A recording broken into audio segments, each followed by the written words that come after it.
আমার প্রশ্ন কি আমি অনেক জায়গায় ক্যাম্পেইন করে বেড়াচ্ছি, আমার একটা প্রবলেম আছে, সেটা হলো যে হেলিকপ্টারটা নিয়ে এসছে, ও 5টার পরে আর উঠবে না, আমাকে ছেড়ে দিয়ে চলে যাবে। এটা গভর্নমেন্টের নিয়ম। তাই সময় কম, কিন্তু সবকিছুই বলবো আপনাদের। এটুকু বলে দিলাম, কেন আলুওয়ালিয়া স্যারকে ভোট করবেন। এইরকমই নেতা আমাদের দরকার এই দেশে, এইরকমই নেতা দল করে বেড়াচ্ছে। এই যে বিজেপির একটা ভাইয়ের বাড়িতে বোম ফুটেছে, সব এদের কারবার। এরাই সব প্ল্যান করছে, জানে এখন ধরা পড়ে গেছে, চারিদিক থেকে ধরা পড়ে গেছে।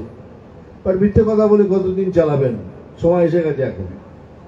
আর ধর বসাই, এই চশমা খুলুন। क्यों बोल रहा है कि चश्मा खोलने को? तू क्यों चश्मा पहन के बैठा हुआ? ये चश्मा खोलूंगा, ये फूलों से मेरे आंखें सुझा दी है। तो फूल मेरे ये चोख खुलेगा जाओ, दौड़ मसाने खोल दी जाते हैं। बहुत बहुत धन्यवाद। जय भारत, जय बंगाल। না, কিন্তু আমি বলছি যেইভাবে হই হুল্লোড় করে এ দাঁড়াবে সে দাঁড়াবে, ভোট কেটে ডায়মন্ড হারবার জিতবে, আমি বলছি এখনো সময় রয়েছে। যদি বিজেপির কোনো সর্বভারতীয় নেতা আসতে চায়, আমি স্বাগত জানাচ্ছি, আমার ডায়মন্ড হারবারে আসুক। নমিনেশনের পর্ব তো এখনো শুরুই হয়নি।